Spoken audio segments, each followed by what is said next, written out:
Kwani si huyo George Ruto ni mtoto? Kwa nini asitupatie sisi majanizi tumuue, alafu tumpatie William Ruto milioni 2? Oh my God. Yeye anapotuambia haiwezi lipa, hiyo pesa haitoshi kulipa uhai. Alipokuwa anatuma mapolisi wakaue vijana, alikuwa anajua haiwezi lipa uhai. Alipokuwa anasema vijana wapigwe marisasi, alikuwa anajua hana pesa ya kulipa uhai. Na kwa nini anaua vijana wenyewe kiholela? Kwa sababu ya tamaa. Hiyo ni tamaa ya uongozi William Ruto ako nao, ndio maana anaua vijana.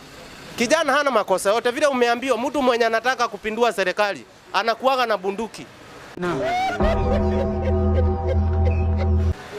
Mtu mwenye anauza mask, wewe utaniambia alikuwa anataka kupindua serikali vipi? Anauza mask.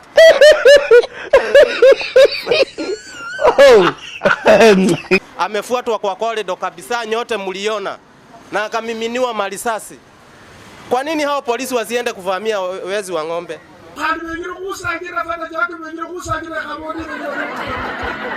Vile tuliona mapolisi wanapiga vijana wa university marisasi, wana act ni kama movie.